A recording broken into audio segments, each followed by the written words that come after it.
القرآن سب کیسے ہیں؟ بریک کے بعد الحمدللہ کیسا لگ رہا ہے آنا؟ اللہ کا احسان ہے. ہماری دعا کا سیشن ہے، اس کے بعد آپ کی بریک ہوگی انشاءاللہ. جیسی ہی دعا ہمیں اسکرین پہ نظر آتی ہے اس پہ بات کرتے ہیں. آج کی بہت خوبصورت دعا ہے اور اس دعا میں ہم دیکھتے ہیں انشاءاللہ کہ اللہ سبحانہ وتعالیٰ کی اطاعت، اس کی اس کے حکم کے آگے سر تسلیم خم کرنا، اللہ پہ ایمان، توکل اور اس کی طرف رجوع کرنے پہ کے معاملے پہ بات ہے.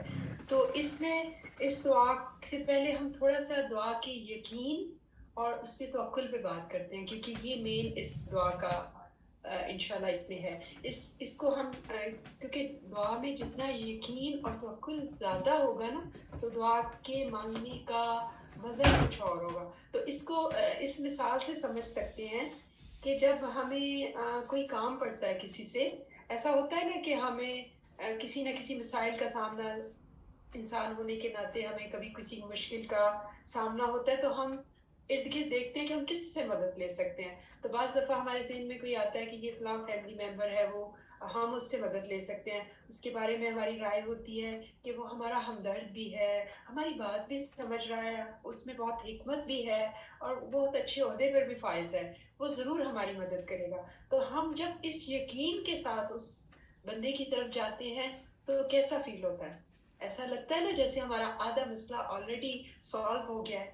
تو اس جذبے، اس یقین، اس توکل کے ساتھ اللہ سبحانہ وتعالیٰ کے سامنے ہزاروں نہیں، کروڑوں نہیں، بہت بے پناہ اللہ کے پہ توکل کرنا ہے. اس یقین کے ساتھ اس کے دعا مانگیں گے تو ہماری دعاؤں میں جو اثر آ جائے گا، ہماری دعاؤں میں ہماری دعائیں جو ہیں اس میں اس کی تاثیر ہمیں ملے گی اور دعا کے کرنے کے ساتھ ہی ہمیں اطمینان اور سکون آنے لگے گا.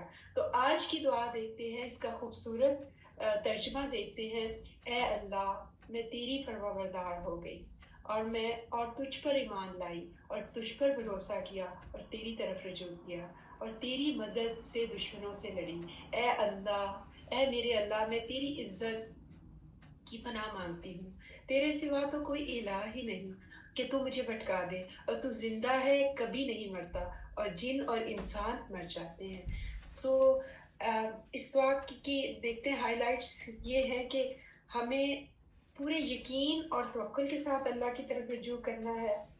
اور اس کے بارے میں ایک صحیح مسلم کی حدیث بھی ہے کہ ابن عباس رضی اللہ تعالیٰ عنہ سے روایت ہے کہ نبی کریم صلی اللہ علیہ وسلم اکثر اس دعا کو پڑھا کرتے تھے. اکثر سے کیا مطلب ہے کہ یہ ان کی روٹین میں تھی، اور ہماری بھی ایاک نستعین میں جو حفاظت کی دعائیں ہیں اس میں یہ شامل ہے. تو ہم نے بھی اس دعا کو سیکھنا بھی ہے اور اس کو ماننے والوں میں سے ہونا ہے اور دل سے اس کی بات کو سمجھنا ہے کہ اس دعا کا مقصد کیا ہے. ٹھیک ہے، اس دعا میں ہم دیکھتے ہیں کہ 8 چیزوں کے بارے میں بات ہو رہی ہے. سب سے پہلے جو بات ہے، اے اللہ، میں تیری فرما بردار ہوگی. میں نے اللہم لک اسلمت، کہ میں نے تو تیرے آگے اپنی فرما برداری ظاہر کر دی. کس کے سب سے زیادہ خوبصورت نام آتا ہے اس میں؟ حضرت ابراہیم علیہ السلام کا. رہتی دنیا تک ان کا نام ہے. کیوں؟ ہر وہ چیز، ہر وہ ٹیسٹ دنیا میں جتنے بھی ان کو ملتے تھے تو کیا کہتے تھے، ان کا کیا جواب ہوتا تھا؟ کوئی بھی مشکل آتی یا اللہ تعالیٰ ان کو آزماتے تو کیا جواب ہوتا؟ اسلمت لرب العالمین. ہر بات پہ ان کا ہر مشکل پہ ان کا یہی جواب ہوتا، اللہ تعالیٰ میں نے تیری بات میں تیری ہر بات پہ راضی ہوں. تو یہ چیز جب ہم یہ دعا مانگتے ہیں تو اللہ تعالیٰ ہمارے میں بھی یہ سبمیشن لائے گا انشاءاللہ، کیونکہ ہم دل سے سمجھ کے اللہ پہ ایمان اور توکل کے ساتھ یہ دعا مانگیں گے. پھر یہ ہے تجھ پر ایمان لایا. کیا؟ اللہ تعالیٰ کہ جو بھی تیری ساری باتیں ہیں، جو بھی تیرا کہنا ہے وہ حق ہے، سچ ہے. ردیت باللہ ربا وبالاسلام دینا وبی نبینا محمد صلی اللہ علیہ وسلم، کہ میں تجھ پر ایمان لایا. تیری بتائی ہوئے سارے احکامات مجھے دل سے منظور ہیں. میں اس کو تیرا حکم مان کے، تیرے حکم سمجھ کے اس پر عمل کرتا ہوں، اور میں ہر چیز پہ تجھ پہ بھروسہ کرتا ہوں. انسانوں پہ نہیں، لوگوں پہ نہیں، اپنی عہدے پہ نہیں، اپنی دولت پہ نہیں، اپنے بچوں پہ نہیں، کس پہ بھروسہ ہے؟ اللہ سبحانہ تعالیٰ پہ. اور یہ تبھی ہوگا جب اللہ کی پہچان ہوگی. اور اللہ کی پہچان کیسے ہوتی ہے؟ اللہ کی خوبصورت نام، اسی لیے اللہ سبحانہ تعالیٰ نے کہا ہے نا کہ مجھے میرے ناموں کے ساتھ پکارو.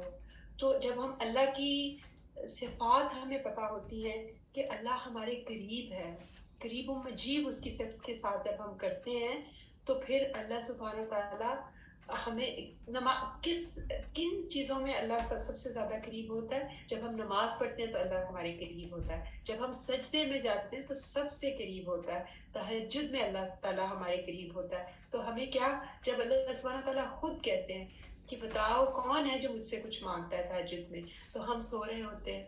تو اللہ تعالیٰ ہمیں تہجد میں دعائیں کرنے والا، استغفار کرنے والا بنا دے. آمین. تو یہ اللہ پہ بھروسہ ہے کہ اللہ سبحانہ تعالیٰ تو میرا ہر چیز کا تو میرا مددگار ہے، اور میں تیری طرف رجوع کرتی ہوں. کیوں؟ کیسے؟ کہ میں کسی کو نہیں بتا رہی کہ میں کن حالات سے گزر رہی ہوں. But I am going through, right? صرف اللہ سبحانہ تیری طرف میں رجوع کرتی ہوں ہر معاملے میں. جب بھی مجھے کوئی مشکل پیش آتی ہے تو نبی کریم صلی اللہ علیہ وسلم کیا کرتے تھے؟ نماز اور اللہ کی طرف، اللہ کے ذکر سے رجوع کرتے. تو ہمیں بھی یہی کرنا ہے. تیری مدد سے میں تیرے دشمنوں سے لڑتی ہوں. کیسے؟ کیونکہ ہم جہاد اور اس طرح کی صفات میں تو نہیں ہوتے نا. تو ہم جو ہمارے زندگی میں جو بھی مسائل ہیں، جو بھی ہماری دشمنیاں ہوتی ہیں، تو اللہ سبحانہ تعالیٰ ہی وہ اس کی رحمت ہے کہ وہ ہمیں کنونسنگ پاور دے دیتا ہے، ایسے دلائل ہمارے دل میں ڈال دیتا ہے کہ ہم جو ہے اس کی رحمت سے اس کے دشمنوں سے لڑتے ہیں، چاہے وہ ایسے وربلی ہو یا فزیکلی ہو، کسی بھی طرح. ٹھیک ہے؟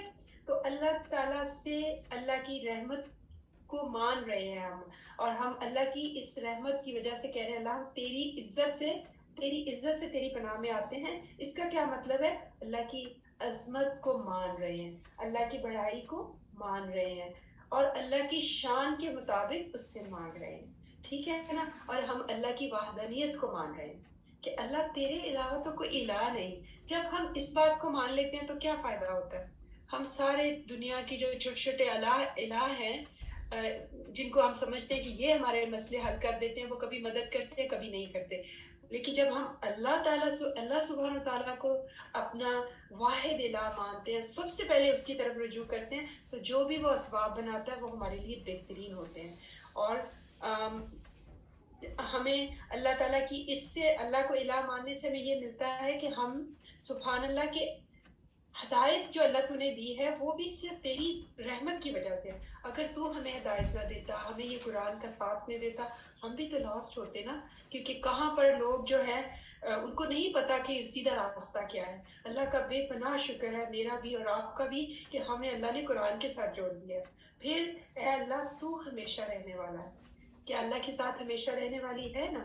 اور جب اس کا یہ حی یا قیوم کا احساس آتا ہے، کل من علیہا فان وَيَبْقَى وَجْهُ رَبِّكَ ذُو الْجَلَالِ وَالْإِكْرَامِ، کہ اللہ کی ذات ہمیشہ قائم رہنے والی ہے، باقی سب کو فنا ہے.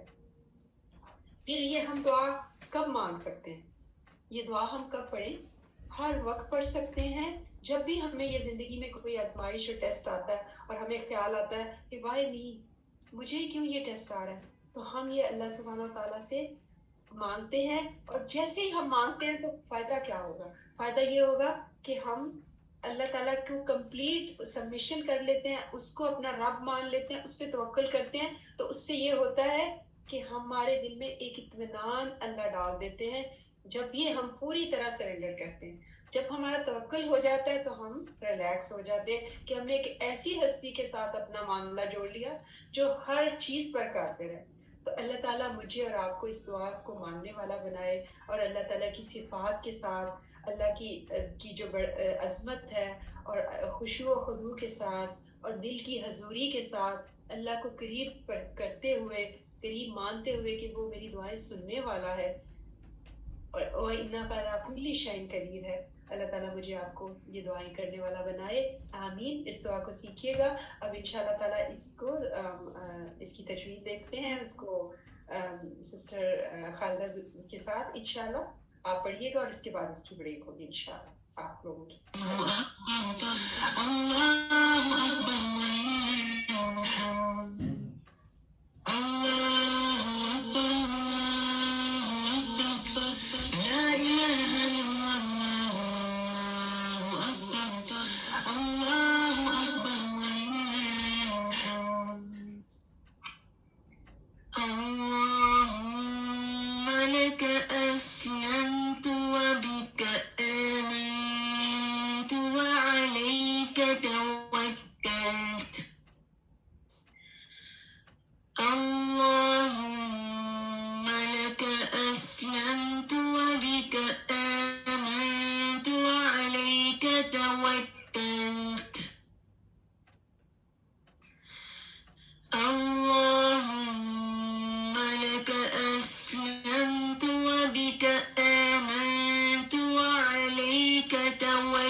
الذي